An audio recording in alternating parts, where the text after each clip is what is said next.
Buenas noches, amigos. Hoy el presidente Martín Vizcarra ha declarado desde Moquegua que la reforma política no es un capricho del Ejecutivo, ¿no? Y ha remarcado que hará lo necesario para que estas propuestas se lleven a cabo. Al mismo tiempo, pues el Jurado Nacional de Elecciones, nada menos en su aniversario, ¿no?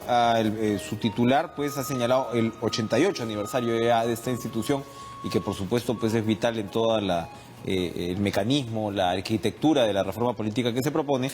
Invoca pues al diálogo entre el Poder Ejecutivo y el Legislativo para superar este nuevo momento de tensión que tiene, por supuesto, a la reforma en el centro. Yo intuyo que Percy Medina, de Idea Internacional, que nos acompaña esta noche, debe tener una opinión similar. Es decir, diálogo. Percy, gracias por estar con nosotros. Buenas noches, ¿cómo estás?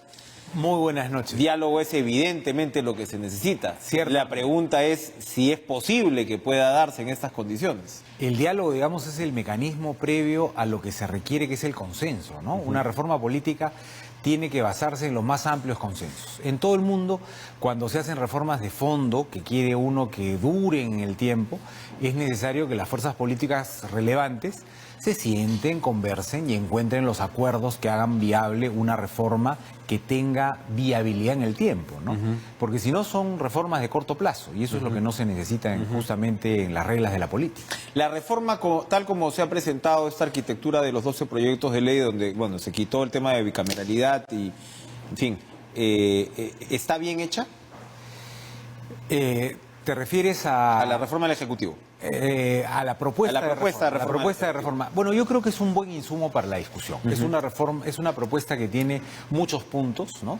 En total pueden sumar unas 50, 60 reformas entre los distintos niveles que se articulan, y creo que hay cosas que de alguna manera responden a diagnósticos que están largamente hechos desde hace mucho tiempo por los expertos. Es muy interesante lo de democracia interna, el tema de financiamiento. Lo de democracia interna es particularmente audaz, incluso. Por ejemplo, claro, lo de las elecciones primarias, así es, ¿cierto? Y ahí hay varios elementos que creo que responden a un diagnóstico elemental, como que los organismos electorales tienen que encargarse de la elección interna de los partidos para la selección de los candidatos. Yo creo que eso es una cosa elemental.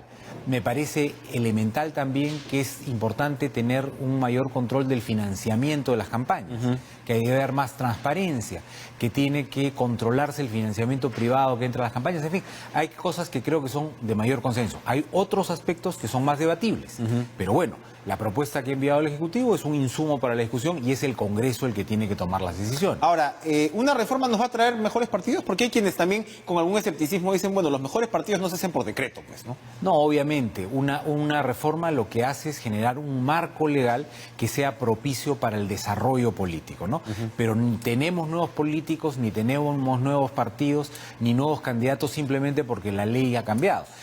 Hay un marco que permite que las cosas sean de otra manera, pero nada de esto es mágico. ¿No es cierto? Una reforma no es mágica, sino es el incentivo para conductas humanas que deben llevar a un mejor desempeño. Claro, por ejemplo, la puerta de entrada de los partidos, ¿no? Ya no te van a pedir 1 millón y pico de firmas, ¿no? Para que vayas al mercado negro del señor Cavazza, ¿no? Sino que vas a tener pues 12.000, ¿no? afiliados, que se supone pues sería algo, digamos, conseguible, ¿no? Y además hacer vida de partido, construir. Impulsa las alianzas, por ejemplo, que es interesante también, que es a lo que debes ir, ¿no? Ahí lo más importante es tener requisitos que sean elementos que den cuenta de la existencia de una organización. Las firmas no la dan, ¿no es cierto? Actualmente uno puede recolectar 50.000, 100.000 firmas sin tener ninguna adhesión partidaria, porque las cambia con galletas, caramelos, lo que fuera. De lo que se trata es de tener afiliados que tengan deberes, derechos, que tengan algún compromiso con la organización, y de acuerdo con la propuesta que ha hecho la comisión coordinada por Fernando Tuesta, de ese padrón de afiliados salen los candidatos. ¿Por qué? Porque 4/5 partes de los candidatos tienen que haber sido elegidos en primarias a partir de la lista del padrón oficial del partido, ¿no? Entonces, yo creo que son varias cosas que se amarran y que pueden dar consistencia a una organización. Estos puntos son ¿Es posible alcanzar un consenso con ellos de lo que has visto en la situación en el Congreso? Yo creo que los consensos se construyen, ¿cierto? Entonces, sobre la base de algunos diagnósticos compartidos, yo creo que ningún político puede negar que la actual manera como se eligen los candidatos no es idónea, ¿no? Porque no hay certeza sobre esas elecciones internas, porque en muchos casos da cuenta a cabildeos bajo la mesa. Entonces, de lo que se trata es de ponerle certeza. ¿Cuál es la mejor manera de darle certeza? Que el organismo electoral organice los procesos internos. Si son primarias abiertas o son primarias cerradas, se puede discutir, ¿no? Algunos quieren que sean solamente los afiliados. No les falta razón, ¿ah? O sea, digamos, yo no creo que las primarias abiertas sean la única manera de seleccionar candidatos. Podría ser a través de primarias cerradas, o sea, elecciones internas de los partidos, con votos solamente de los afiliados.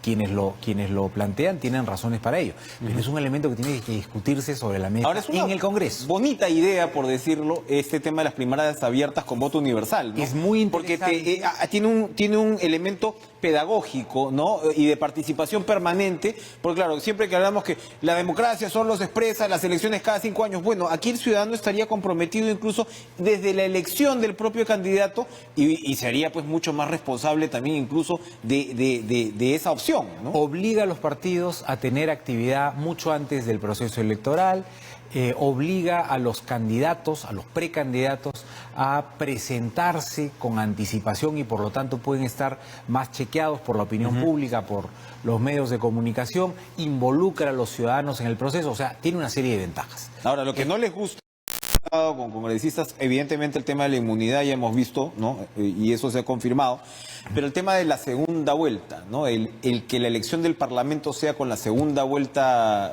presidencial. Bueno, no les gusta porque, claro, desaparecería la mayoría. Evidentemente, el elector va a ir en la segunda vuelta, en su mayoría, a votar pues por los candidatos de uno de los dos que queden Bueno, yo creo para que presidente. una medida de este tipo tendería a concentrar la votación en los dos que están en segunda vuelta, eso es evidente.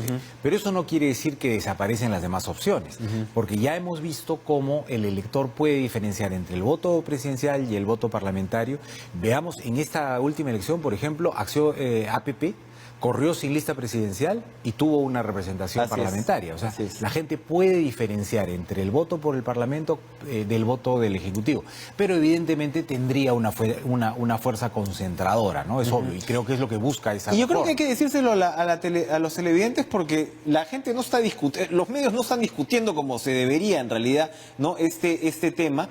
Y, por ejemplo, el financiamiento de campañas, si lo enlazamos con lo que estamos viviendo ahora, ¿no? Todo el tema político penal, ¿no? Del caso Lavajato, en buena medida está motivado en el apetito por dineros de campaña, ¿no? Aparte, pues están las coimas como tal, ¿no?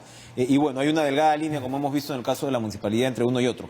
Pero el hecho es que la plata de campaña, la plata del avisaje en radio y televisión, sobre todo en televisión, es el principal motivador, porque necesitas mucho dinero, sobre todo en estos días que corren, cuando estás punto a punto, en la segunda vuelta. Entonces el hecho que, y eso ya está aprobado por referéndum, Efectivamente, ¿no? el hecho que el Estado vaya a encargarse de esto, es una buena noticia. Hay quienes hablan pues de la privatización o de la estatización de las campañas, pero eso se está haciendo en países como México con buenos resultados, entiendo yo. En varios países de América Latina se ha prohibido la contratación de publicidad en radio y televisión. Los primeros países eran Brasil y Chile, luego se ha sumado México, Ecuador, Argentina, y hay distintas formas de regulación de la contratación en varios otros países. Entonces, eso no es ninguna novedad. Eso ya se aprobó por referéndum. Ahora lo que toca es que el Congreso desarrolle esto para darle a la franja electoral, digamos, un sentido práctico que sirva para las campañas. La única manera de financiar el avisaje en radio y televisión ahora va a ser mediante financiamiento público indirecto, es decir, a través de fondos que provea el Estado, pero no necesariamente la franja electoral es la única manera de hacerlo. Entonces eso también se puede discutir en el Congreso para dar una salida más viable. Pero en general hay que discutir cómo es que se financian las campañas más allá del tiempo en televisión, porque la novedad en muchas de las campañas en América Latina en el último año y medio, es que el impacto de redes sociales, el impacto de WhatsApp, por ejemplo, es muy fuerte. Entonces, ahí también hay que dar algún tipo de regulación para garantizar que eso no se desborde, porque podría ocurrir que el gasto desmedido que ha habido en el pasado en radio y televisión hoy día se traslade a redes y que, por ejemplo, a través de robots ¿no?, del uso de WhatsApp, del uso de tecnología que permite generar incluso noticias falsas o media información, se inunde las campañas, se genere desinformación. Pregúntale a Donald Trump. Por ejemplo, o en Brasil, lo que ocurrió en la campaña de Bolsonaro. Y acá hasta ahora no se ha regulado, ¿no? No se ha regulado. No tenemos ninguna regulación al respecto, no es fácil de regular. Eso es bien importante, estás introduciendo un punto sumamente vital, porque claro, efectivamente te regula la publicidad para radio y televisión, pero no te dice absolutamente nada de redes. Porque tenemos una regulación de hace 20 años. La preocupación hace 20 años era televisión.